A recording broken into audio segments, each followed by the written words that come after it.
Hello everyone, I hope आप सभी लोग बहुत अच्छे होंगे और उतनी ही बेहतर तरीकों से आप सभी लोगों की पढ़ाई चल रही होगी। तो इस वीडियो में भाई हम आपका कराने वाले कंप्लीट हुआ चैप्टर नंबर 2 को, आपके कक्षा 10वीं विज्ञान का, जो कि बहुत इजी आपके इस बार के फाइनल एग्जाम के लिए जो इंपॉर्टेंट होने वाला है वो कराने वाला हो। तो बस ध्यान से देखते चलिए, समझते चलिए, इजी वे पे बताने वाला हूं। तो आप नोट कर सकते हैं अगर चाहो तो, बट मेरा तो यही कोशिश रहेगा कि आपको सुन करके चीजों को समझ करके पूरी तैयारी हो पाए और आप याद कर पाओ। ठीक है, तो चलो भाई ये बढ़ते हैं हम आगे इस वीडियो पर, देखते हैं कि किस तरीके से क्वेश्चंस इसको चैप्टर नंबर 2 में करना होगा। पार्ट का नाम क्या है? अम्ल, क्षार एवं लवण। मैं आप लोगों को बता दूं, ऑलरेडी इसका जो है डिटेल वीडियो, मतलब पूरे चैप्टर को नोट के फॉर्म में मैं बना करके डाल दिया हूं। अगर वो वीडियो नहीं देखे तो जरूर देख लेना, क्योंकि अगर वो देख लोगे तो पूरी चीजें आपको समझ आ जाएगी, जैसे कि अम्ल क्या है, अम्ल के क्षार, अम्ल के प्रकार, एवरीथिंग आप कर पाओगे। क्लियर है? अब हम यहाँ पर देखते हैं, जैसे कि पहला प्रश्न देख लेते हैं, वो देख लेना, नहीं देखे तो मैं लिंक दे दूंगा डिस्क्रिप्शन में, वहां से आप लोग कर पाओगे। ठीक, अब प्रश्न पहला देखो, एकदम इजी क्वेश्चंस ले रहे हैं जो इस बार के बोर्ड एग्जाम के लिए इंपॉर्टेंट हो। पीएच मान क्या है? पीएच मान पूछ रहे हैं भाई कि पीएच मान क्या है, तो इसका फुल फॉर्म भी पूछा जाता है। तो इसका फुल फॉर्म अगर पूछेंगे तब आप लोग लिख के आओगे पावर, हिंदी में लिख लेना पावर ऑफ हाइड्रोजन। अब पावर ऑफ हाइड्रोजन लिखोगे तो कुछ टीचर बोलेंगे कि ये गलत है, तो इसको क्या लिख सकते हो? Potence of hydrogen. दोनों का मतलब एक ही होता है, पावर का मीन्स भी शक्ति होता है और पोटेंस का मतलब भी क्या होता है? शक्ति होता है। तो पावर ऑफ हाइड्रोजन और प्रोटेंज ऑफ हाइड्रोजन लिख सकते हो अगर पीएच मान का पूरा नाम पूछे तो। अब यहां पर पूछा गया कि भैया ये पीएच मान क्या है, तो बता के कहना है पीएच मान किसी विलयन या किसी पदार्थ या विलयन की अम्लीयता या क्षारीयता की माप होती है। किसी भी विलयन की अम्लीयता या क्षारीयता की माप होती है। बोलने का मतलब यह है कि कोई विलयन अम्ल है या क्षार है, इससे ही पता चलता है। किससे? पीएच मान से। क्लियर है? क्या बता के आओगे, क्या लिख के आओगे? पीएच मान किसी विलयन की अम्लीयता या क्षारीयता की माप होती है। क्लियर? फिर आगे बढ़ते हैं अगला प्रश्न पर। फिर प्रश्न दूसरा में देखो क्या बोल रहा है कि अम्ल तथा क्षार के प्राकृतिक स्रोतों के नाम बताना है।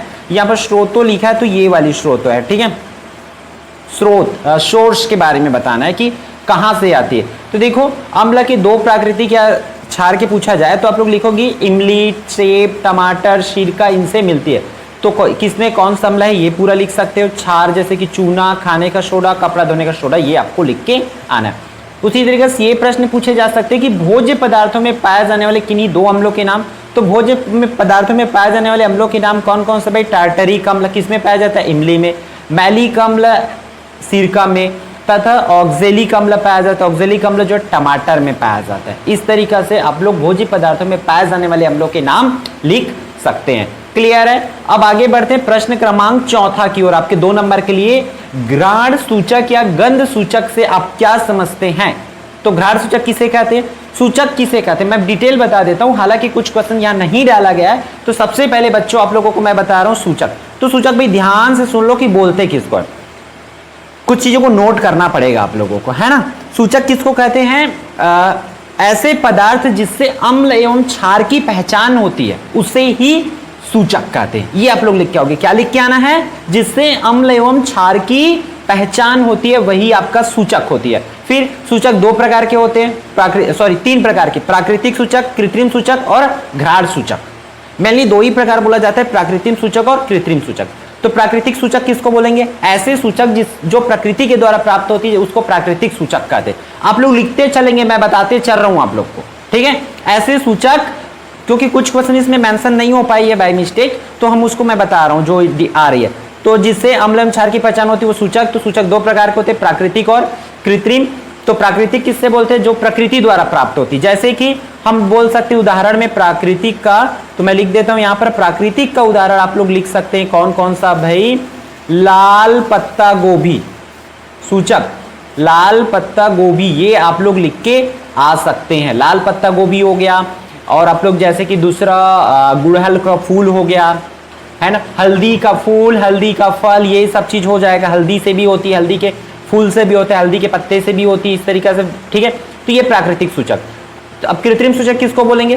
कृत्रिम क्लियर है बच्चों आप लोगों को कि क्या जो मनुष्यों द्वारा बनाए जाते हैं, ऐसे सूचक जो मनुष्यों द्वारा बनाए जाते हैं उसे ही कृत्रिम सूचक कहते हैं। जैसे कि methyl orange, methyl red, phenolphthalein मतलब फिनाइल। तीन चीज याद रखेंगे, कौन कौन सा? Methyl orange, methyl red and phenolphthalein, ये तीनों आप लोग याद रख लेंगे, ठीक है। फिर अब घ्राण सूचक, तो ऐसे सूचक जिसमें सूंघ कर अम्ल एवं क्षार की पहचान की जाती है उससे हम लोग घ्राण सूचक कहते हैं, ये याद रखेंगे। अब देखो घ्राण सूचक से अम्ल एवं क्षार की पहचान कैसे करेंगे ये देखते हैं।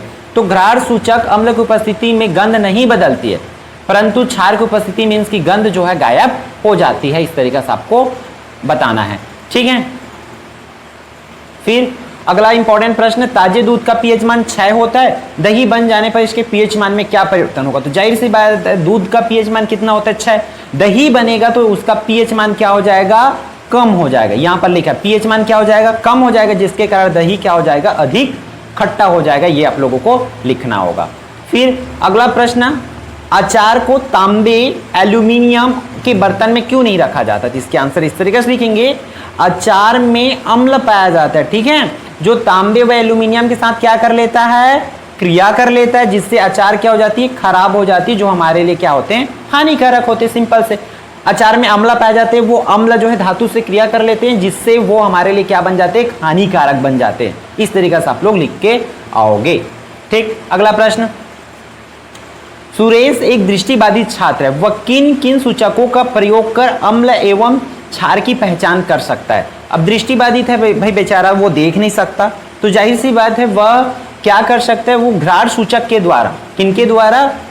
घ्राण सूचक, किन किन सूचक बोला गया ना, तो घ्राण सूचकों के द्वारा क्या कर सकते हैं? अम्ल एवं क्षार की पहचान कर सकते हैं। उसको लिख सकते हो, या यहाँ पर जो आंसर लिखा है जैसे कि बिनॉल और लौंग का तेल इत्यादि के द्वारा। मेन इसका ये है, घ्राण सूचक इसकी परफेक्ट आंसर है। घ्राण सूचक को लिख लोगे तो आपको अच्छे नंबर्स मिल जाएंगे। फिर अगला, धातु की तनु हाइड्रोक्लोरिक अम्ल से होने वाली अभिक्रिया को उदाहरण द्वारा समझाना है। जैसे कोई धातु है, सपोज दैट ये हम लोग का धातु है जिंक। जिंक जो है HCl के साथ क्रिया करता है तो वहां पर क्या बनता है? हमेशा हाइड्रोजन गैस जो है बाहर निकलती है और उसका क्या बनता है? लवण बनता है। इस तरीके से आप लोगों को लिख के आना है। अगला 9वां प्रश्न क्या बोल रहा है? दो पदार्थ है A और B का पीएच मान दिया हुआ है। एक का पीएच मान 8.2, एक का पीएच मान है 2.5। इनमें से कौन सा अम्लीय होगा और कौन सा क्षारीय होगा? तो इसके लिए स्केल याद रखना पड़ेगा। 7 से पहले वाला बच्चों याद रखना अम्ल होता है। अगर किसी का पीएच मान 7 से कम है तो वो अम्ल है, और 7 के बाद वाला क्या रहेगा? क्षार होता है। तो ये याद रखेंगे। और 7 एग्जैक्ट हो तो वो क्या होता है? उदासीन होता है। तो ये आप लोगों को याद रखना होगा। क्लियर है? तो ये वहां पर लिख सकते, देख जैसे कि ए पदार्थ ए क्षारीय और पदार्थ बी जो है अम्लीय होगा। इसका उपयोग प्रति अम्ल के रूप में किया जाता है। इस तरीके से उसको करके आना है। फिर 4 अंक के लिए कुछ प्रश्न पूछे जाते हैं कि 4 अंक में भी, क्योंकि इस पार्ट से एक तो प्रश्न आना है और एक चौथा पार्ट से आना है, तो 4 अंक में ऐसे ही प्रश्न पूछे जाते हैं। कुछ पदार्थों के पीएच मान दिए जैसे कि 8.2, 2.2, 5.5 और 13 है। उपरोक्त सारणी का वो टेबल दिया, उसके हिसाब से बताना है कि किन पदार्थों की प्रकृति क्षारीय होगा। तो जाहिर सी बात है इसमें क्षारीय किन का होगा भाई? जिनका पीएच मान जो है क्या होगा? 7 से अधिक होगा, वो क्षारीय होगा। किन पदार्थों की प्रकृति क्षारीय होगा? तो एक तो हो जाएगा सोडियम का, ये और ये, ठीक है। किन पदार्थों की प्रकृति अम्लीय होगा? तो उसके हिसाब से बता सकते। किन पदार्थों की प्रकृति उदासीन? तो उसमें उदासीन का नहीं दिया है, क्योंकि 7 और 1 दिया रहता, एक और 7 अगर रहता यहाँ पर, है ना, जल का दिया रहता, तो टाइपिंग मिस्टेक है वहाँ पर 7, ऐसा तो जल जो है उदासीन होता है। ये आप लोग याद रखेंगे, ठीक है। प्रबल अम्ल, दुर्बल अम्ल, इस तरीका से चीज़ों को भी आप लोग करेंगे, ठीक। अम्ल ए तथा बी, 2 बीकर में लिए गए। अम्ल ए का जल में आंशिक आयनन होता है। अम्ल ए का जल में आंशिक आयनन होता है, जबकि बी का पूर्ण आयनन होता है। तो उसके आधार पर जल, मतलब ए जो है जल में आधा रूप से घुलता है, मतलब आधा घुलता है, और बी जो है पूर्ण रूप से घुल जाती है। तो उसके हिसाब से बताना है ए तथा बी में कौन सा दुर्बल अम्ल है, कौन सा प्रबल अम्ल है। तो देखो ए का जल में आंशिक आयनन होता है इसलिए वो दुर्बल है, और बी का पूर्ण आयनन होता है तो वो क्या है, हो जाएगा आपका प्रबल होगा। तो याद रखना, जिसका आंशिक आयनन होता है वो दुर्बल, और जिसका पूर्ण आयनन हो जाता है मतलब पूरी तरीका से घुल जाता है तो उसको क्या कहते हैं बच्चों? प्रबल कहते हैं, याद रखेंगे। फिर दुर्बल अम्ल किसे कहते हैं? प्रबल अम्ल। तो उसी उदाहरण को फिर से लिखोगे जो वहां पर अभी बताया हूं आप लोगों को, ठीक है। एक ये प्रश्न भाई इंपॉर्टेंट है आपके एग्जाम के लिए। ABCDE की सार्वत्रिक सूचक से जांच की, तब पीएच मान इतना इतना है, ठीक है। 9, 7, 1, 13 और 6 है, तो बताना है कि इसमें से दुर्बल अम्ल कौन सा है। तो याद रखना ये पीएच स्केल है आपका 7 से जो जितना ज्यादा दूर रहेगा वो उसके ऊपर ज्यादा, मतलब जो बच्चे घर से ज्यादा दूर है तो उसके लिए ज्यादा प्यार रहता है ना, मतलब वो ज्यादा प्रबल प्यार रहता है। वैसे ही जो 7 से जितना ज्यादा दूर रहेगा वो प्रबल रहेगा, चाहे ये इतना जितना ज्यादा दूर हो जाए, वो कौन सा रहेगा? प्रबल रहेगा। और जो पास वाला रहेंगे वो क्या होंगे? दुर्बल होंगे। तो देखो 7 तो देखो इसमें कौन सा बोला गया है? 7 तो उदासीन होगा, उदासीन कौन है वाला ऑप्शन इसमें नहीं दिया गया। तो दुर्बल अम्ल कौन सा होगा? दुर्बल अम्ल होगा इसमें से 6, क्योंकि वो पास में है 7 से। दुर्बल अम्ल। दुर्बल क्षार कौन सा होगा? तो दुर्बल क्षार होगा 9। और प्रबल अम्ल कौन सा होगा? प्रबल अम्ल होगा 1। और प्रबल क्षार इसमें 7 की जगह अगर 8 प्रबल क्षार, तो वो कौन सा हो जाएगा? 13 हो जाएगा इस तरीके से। और 7 जो है उदासीन रहेगा, है ना। 7 उदासीन, यहाँ पर देखो दुर्बल क्षार, उदासीन, प्रबल अम्ल, प्रबल क्षार, दुर्बल, इस तरीके से दिया गया। तो ऐसे ही आपको करना होगा, ठीक है।